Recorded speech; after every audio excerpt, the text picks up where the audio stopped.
Hi, friends. I know you have been anxiously awaiting to find out which book got the most votes on our little Flipgrid poll. So, what I did was I made myself a little tally chart, just like we would have done if we were in class, and I marked down each of your votes, and then I tallied them up to see who the winner was. So I want to show you my tally chart. Here it is. And as you can see, I put our 4 different choices. I put Stink, I put Franny K. Stein, I put Ivy and Bean, and I put The Notebook of Doom. And if you look at how many marks, we can see Stink got 2 tally marks, Franny K. Stein got 2 tally marks, Notebook of Doom got 2 tally marks, and then the big winner was Ivy and Bean, and it got 5, and then 1 more over here, so 5 plus 1 is 6. So Ivy and Bean Break the Fossil Record was our winner for the book that we will read next. So I'm actually going to start reading you the first 2 chapters right now, and then each day when I have time, I'll add 2 or 3 more. I promise you that by the end of the school year, we will get through this whole book. So here we go. Ivy and Bean break the fossil record. Let's see what they're up to. Here we go. The first chapter is called Drop Everything. Boring. Boring. Boring. Bean turned her book upside down and tried to read it that way. Cool. Well, sort of cool. Now, boring. Bean sighed and turned her book back right side up. It was a book about cats that she had picked from the school library. There was a different cat on each page. Bean liked cats, but reading about them was driving her crazy. All the cats looked the same, except for the Sphinx cat, who didn't have any fur at all. He looked halfway between a dog and a rat. Bean liked him the best. And here's Bean, their book upside down, her eyes are all crossed. You can see, and there's Ivy just nicely sitting and reading her book. I bet Ivy's never seen a Sphinx cat, thought Bean. She knew she wasn't supposed to talk during Drop Everything and read. So she poked Ivy in the ribs. Ivy's eyes were binging across the pages of her book. Bing, bing, bing. She looked like she was watching a ping pong game. She didn't even notice Bean. So Bean poked her again. Hey, she whispered. Earth to Ivy. Ivy mumbled. Looky here. It's a dog rat, Bean whispered louder. Ivy looked for a tiny second. Oh, she said, and then went back to reading. Bean sighed again. All the other kids in Ms. Aruba Tate's second grade classroom were bent over their books. Even Eric, who usually fell out of his chair 2 or 3 times during Drop Everything and Read, was quiet. He had a book about man-eating sharks. And here you can see, here's Ivy reading, reading, reading, reading. She's all about the reading. McAdam was picking his nose. Bean raised her hand. Ms. Aruba Tate didn't see because she was reading too. So Bean called out, Ms. Aruba Tate! Shh, whispered Ms. Aruba Tate. What is it, Bean? There's a problem, and it starts with M, Bean began, looking hard at McAdam. And then N and P. She wiggled her finger next to her nose, just in case Ms. Aruba Tate needed an extra hint. So she's trying to say, somebody's picking their nose. And here you see everybody else is doing such a nice job of reading. And Bean is over here, and she's not really into the whole reading thing. Ms. Aruba Tate looked at McAdam too. Then she put down her book and came over to Bean's table. I brought this from home, especially for you, Bean, she said, holding out a big, shiny book. See? She pointed at the cover. It's the amazing Book of World Records. I think you'll like it. Bean wasn't so sure. What's a world record? When someone does something better or longer or weirder than anyone else in the whole world, that means they've set a world record. Weirder? Bean asked. That sounded interesting. Ms. Aruba Tate smiled. There's a man in here who walked on his hands for 870 miles. You mean on his hands and knees? Like a baby? No, just on his hands. With his feet in the air, said Ms. Aruba Tate. No way. Read the book and you'll see. Ms. Aruba Tate returned to her chair.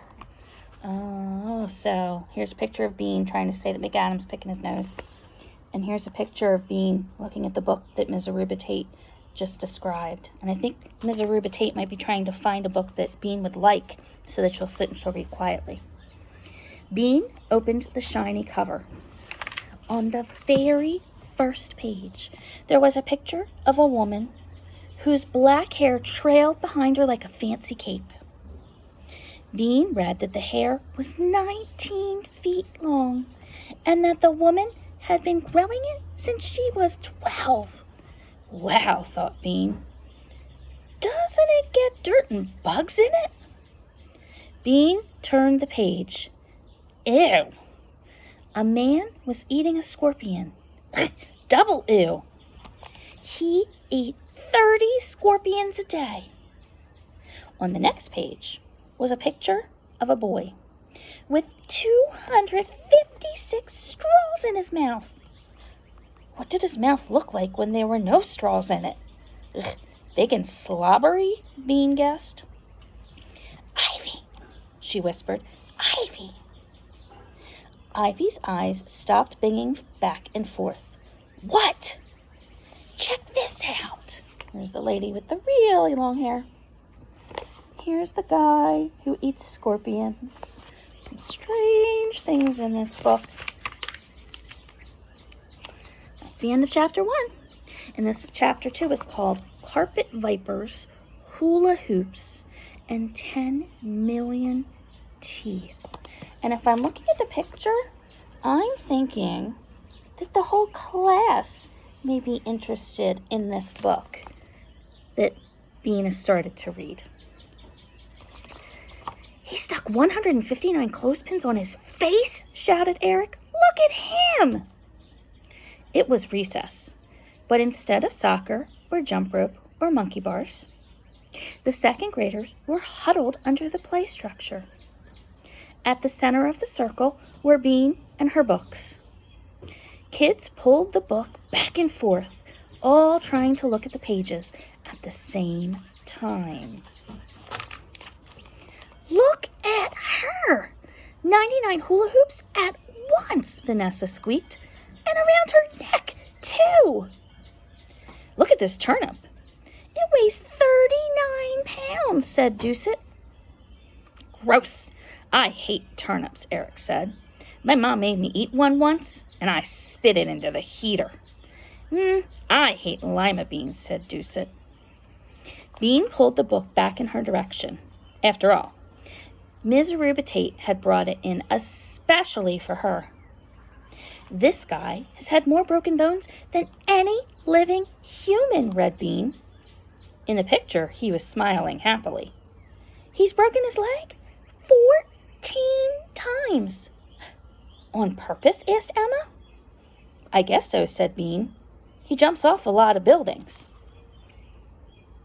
Drew slid the book his way.